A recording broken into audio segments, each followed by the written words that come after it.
Bienvenidos, hoy vamos a hablar del siglo XVIII al siglo XIX. Este es el episodio número 11 y vamos a hacer una recapitulación antes. Y hablamos de Descartes, Spinoza y Leibniz, que fueron fundadores del desarrollo de la filosofía moderna. Descartes estableció las bases del racionalismo y el método científico. Spinoza ofreció una visión radical del universo con una unidad divina y racional, y Leibniz propuso una cosmología compleja y optimista, junto con importantes avances en la lógica. Pero ahora vamos a entrar. ¿Qué pasó en el siglo XVIII? Bueno, la Ilustración y el racionalismo, conocido como el siglo de las luces también. El siglo XVIII estuvo dominado por la Ilustración, un movimiento intelectual que abogó por la razón, la ciencia y la crítica de las instituciones tradicionales, especialmente la religión y la monarquía absoluta. Este periodo fue testigo de la revolución científica que había comenzado en el siglo anterior y de importantes desarrollos en la política con la Revolución Americana de 1776 y la Revolución Francesa de 1789. Vemos también que estos cambios políticos y sociales se dan en contextos donde cambia un poco el paradigma del pensamiento o la filosofía en sociedades avanzadas, ¿no? O sea, la crítica y la reflexión hacia un gobierno monárquico y hacia las diferentes formas de poder. Y vamos a ver ahora que en la filosofía de la Ilustración se desarrollan tres aspectos fundamentales: el racionalismo, los derechos y la crítica de la religión. Cuando hablamos de racionalismo tenemos que hablar también de empirismo. Esto se vuelve más con representantes como John Locke y David Hume, se vuelve más relacionado a la ciencia. Y con los derechos humanos tenemos que hablar también de política, con Locke, Montesquieu, Rousseau, que fueron fundadores de la teoría política de la época, incluyendo también la creación de democracias modernas y también la crítica de la religión, ¿no? La Ilustración, por ejemplo, fue crítico del fanatismo religioso y el defensa del deísmo, la creencia en un Dios que interviene en asuntos humanos. Entonces se da estas críticas de la religión. En el siglo XIX también surgieron grandes ramas del pensamiento como el romanticismo, el idealismo y el nacimiento del existencialismo. Este siglo fue un periodo de grandes cambios sociales, económicos y políticos marcados por la revolución industrial, el auge del nacionalismo y cambios en la estructura social. Este siglo también vio el declive del pensamiento ilustrado y el surgimiento de nuevas corrientes filosóficas que reaccionaron tanto a los logros como a las limitaciones de la Ilustración. Por ejemplo, el idealismo alemán, el romanticismo, el marxismo y el nihilismo, y junto al existencialismo. El idealismo alemán, representado por Immanuel Kant, Fichte, Friedrich Schiller, Friedrich Hegel, dominaron la mitad del siglo XIX. Este enfoque enfatizaba la importancia de la mente en la construcción de la realidad. El romanticismo, por otro lado, en filosofía, movimientos como Schopenhauer y Kierkegaard, quienes han sentado las bases para el existencialismo, hablan del raciocinio y el romanticismo, la emoción, la subjetividad y la naturaleza. En la filosofía antigua, estas figuras son importantes porque vuelven otra vez al juego, ¿no? Lo romántico con Schopenhauer se da con la vida, la voluntad, la voluntad y que es igual al nómeno, y el fenómeno que es igual a la representación. La representación para Schopenhauer es lo que vemos, y detrás de esta representación está la voluntad, que es lo que no podemos conocer, lo que está más allá y lo que es lo que mueve todo. Y también nos menciona que el deseo es lo que nos hace sufrir, y tenemos que llegar a un estado de ascetismo donde controlar esos impulsos, deseos, para lograr y liberarnos de la voluntad y conocer la voluntad, y al conocerla poder no interactuar con ella, dejarnos llevar por ella. Entonces es muy interesante esta etapa de romanticismo, pero también se dio movimientos como la novela, y también se quiso se quiso tratar la metafísica como una cuestión novelística, como algo más romántico. El marxismo viene después con Carlos Marx, en colaborador con Friedrich Engels, y desarrollaron el materialismo histórico y dialéctico como una forma de entender y transformar el mundo. Entonces, hacia finales del siglo XIX, filósofos como Friedrich Nietzsche comenzaron a cuestionar los fundamentos de la moralidad tradicional y la religión, explorando el nihilismo, y sentaron las bases para el existencialismo del siglo XX. En el siglo XVIII se establecieron los cimientos de muchas de las ideas políticas y sociales que siguen siendo relevantes hoy en día, como los derechos humanos y la democracia. En el siglo XIX, con sus exportaciones del yo, la subjetividad y las críticas del capitalismo y la religión, allanó el camino para las corrientes filosóficas del siglo XX, como el existencialismo, marxismo y la fenomenología. La ilustración, también conocido como el siglo de las luces. También vamos a hablar de Immanuel Kant, Rousseau y Voltaire, estos tres filósofos que fueron importantes en este periodo. Bueno, no hablaremos sobre Schopenhauer, Fichte, Schelling, pero más tarde lo vamos a tocar de igual forma, ¿no? Kant, que es conocido por su Crítica de la razón pura, escrita en 1781, donde explora los límites y las capacidades de la razón humana. Defiende la idea de que el conocimiento se construye a través de la interrelación entre la experiencia sensorial y las estructuras mentales innatas o a priori. Hay estructuras mentales lógicas a priori que se definen en categorías, y que esas categorías determinan el mundo o la experiencia sensible de forma a priori. O sea que imagínese pequeños puntos, solo afuera de su conciencia existen átomos, millones de átomos, pero usted ya al soñar, al abrir los ojos de forma innata, a priori, universal y necesaria, ya se forma lo que podemos ver: pantalla, color, forma y tacto. Todo eso se forma ya de forma a priori, y se ve que esto tiene límites que no conocemos. Eso es el fenómeno, ¿no? Pero cuando queremos conocer el nómeno, está mucho más allá de la capacidad de la razón humana. Entonces defiende la idea de que el conocimiento se construye a través de la interacción entre la experiencia sensorial del mundo y las estructuras mentales innatas. Es muy interesante su filosofía, pero también es muy limitada, ¿no? Porque aquí habla de tres ideas también: libertad, Dios y la idea de inmortalidad, que son innatas en el hombre, pero que no podemos profundizar en esas ideas. No podemos decir si existe o no existe, porque nuestra capacidad humana no logra comprender, no llega hasta ahí. Y esto es un limitante también para la filosofía y para todos los místicos, teóricos, y es muy interesante hasta donde se plantea el punto de interrelación entre la realidad y la mente, pero es limitada también. En la ética también hizo la crítica de la razón práctica y la fundamentación de la metafísica de las costumbres. Kant desarrolla su famosa ética del deber, basada en el imperativo categórico, que sostiene que las acciones deben ser juzgadas por su conformidad a principios universales.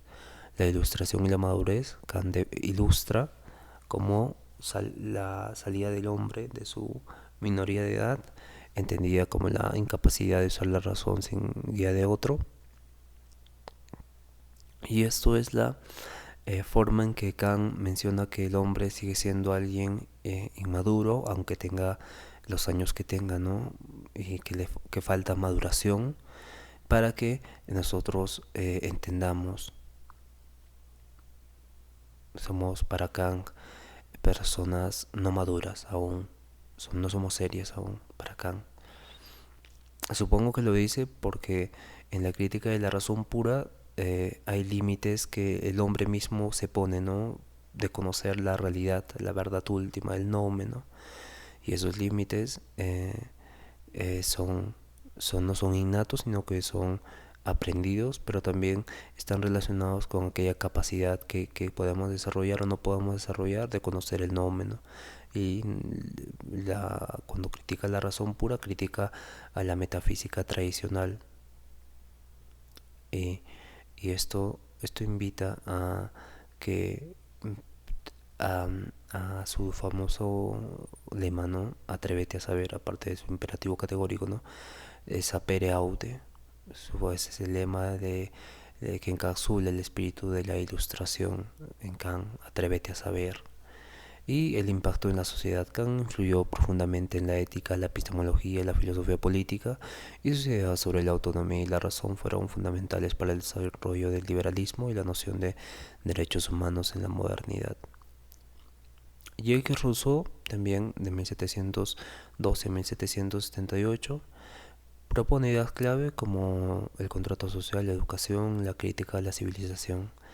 En el contrato social de 1762, Rousseau argumenta que la soberanía reside en el pueblo y que el gobierno es un contrato, hace un contrato entre los ciudadanos para preservar la libertad y la igualdad y los derechos y el Estado. Y este contrato social introduce la idea de voluntad general que debe ser guiada a la acción política. Antes de Rousseau estaban John Locke y Comte. Entonces tenemos que tener en cuenta que estos estructuralistas hablan de un pacto, un contrato social entre la gente, la población y los reyes o el Estado y la creación del Estado.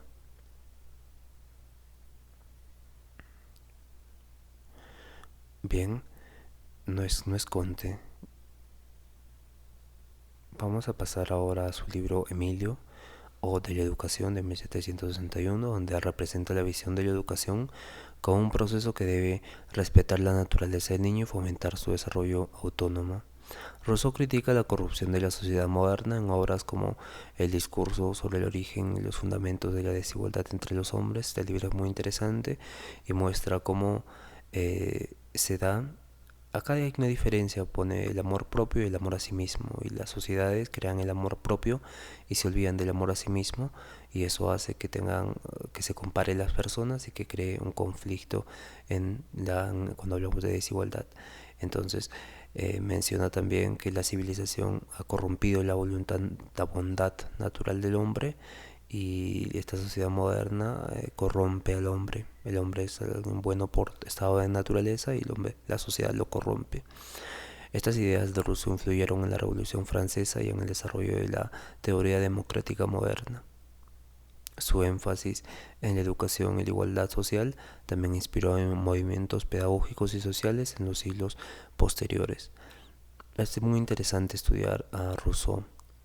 Voltaire, por otro lado, es famoso por su defensa del liberalismo de pensamiento, expresión y de religión. Fue crítico feroz de los fanatismos religiosos y la intolerancia y el absolutismo en obras como Cartas filosóficas de 1734 y Tratado sobre la tolerancia de 1763. Aboga por la tolerancia religiosa y la separación entre Iglesia y el Estado.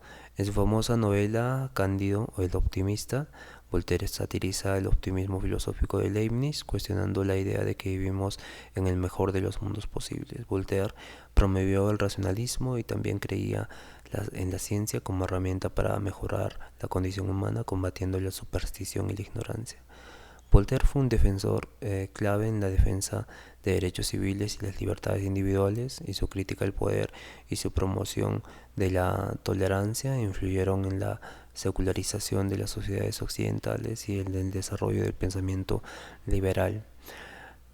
Estos filósofos fueron importantes para la transformación del pensamiento occidental. Tenemos que tener en cuenta que la Ilustración no solo promovió el avance del conocimiento, sino que también defendió las estructuras de poder establecidas, abriendo el camino para cambios sociales y políticos significativos, ¿no? Que el individuo ya pueda estar en la lucha con las demás, como parte activa de la política, ¿no? de la vida pública. Entonces en el siglo XIX vamos a pasar al siglo XIX, se da una agitación filosófica, se marca un auge de las nuevas ideas que desafiaron y ampliaron el pensamiento establecido. Los filósofos más influyentes de esta época fueron Hegel, Nietzsche y Marx, y realizaron contribuciones fundamentales en la filosofía y han cambiado las condiciones sociales, políticas, económicas y de pensamiento de la sociedad. Por ejemplo, Hegel es el que critica a Kant, desarrolló el idealismo absoluto, que sostiene que la realidad es una manifestación del espíritu absoluto. Heinz, el espíritu absoluto es una manifestación de la realidad, pero no cualquier realidad, sino una realidad en evolución, históricamente, ¿no? Que este espíritu absoluto se refleja en todo lo que ya hemos conocido históricamente, y esto nos habla de que el ser se encuentra en esta historicidad. Antes se pensaba que el ser se encontraba con Aristóteles, Platón se encontraba en el más allá, en el mundo de las ideas, y que si teníamos que estudiar de forma inductiva cada cosa para conocer el ser. Después pasamos a que el ser se encuentra en el individuo, como vimos con Descartes, y que este ser tiene que manifestarse para recién conocer el mundo y rellenarlo con conceptos, nombres y demás. Y ahora con Kant también el ser es algo mucho más complejo, debido a que está en la interrelación entre lo que vemos fuera como mundo sensible y nuestras estructuras lógicas, ¿no? Las tablas de las categorías que están condicionándonos a priori a la interrelación entre el ser y la realidad, con sujeto, verbo, predicado, ¿no? Y ahora Hegel nos dice que el ser está en la historia, ¿no? En la manifestación de la realidad que se da a través de la historia. Entonces, según Hegel, la historia es un proceso dialéctico en el que la idea de libertad se desarrolla a través de una serie de contradicciones y resoluciones. Introdujo también el método dialéctico, que implica la evolución de ideas a través de un proceso de tesis, antítesis, síntesis, y este proceso permite el desarrollo de la razón y la realidad en una forma cada vez más avanzada y libre. También en su obra Fenomenología del Espíritu de 1807, Hegel explora el desarrollo de la conciencia desde la percepción sensorial hasta la conciencia absoluta. Hegel explora el desarrollo de esta conciencia perceptual sensorial hasta una conciencia absoluta. Este trabajo es fundamental para entender su visión de la historia y la filosofía. Hegel también tuvo un impacto duradero en la filosofía y la teoría política. Su enfoque dialéctico influyó en el desarrollo del idealismo alemán y en las corrientes posteriores como el marxismo y la fenomenología. Su visión de la historia como un proceso racional ha sido referencia clave en el estudio de la filosofía de la historia y la teoría social. Es muy interesante Hegel. Vamos a hablar igual de él más adelante. Friedrich Nietzsche nos habla de la voluntad de poder, de la muerte de Dios y del superhombre. Übermensch. Bueno, la voluntad de poder introdujo el concepto de voluntad de poder como fuerza fundamental que impulsa a los seres humanos a alcanzar sus metas y superar sus limitaciones. Esta idea está en constante cambio con las nociones tradicionales de moralidad. No está esta voluntad de poder se crea rompiendo las tradiciones morales y éticas y creando una voluntad independiente, fuerte de poder, y que en Así habló Zaratustra en 1883 Nietzsche declara la muerte de Dios.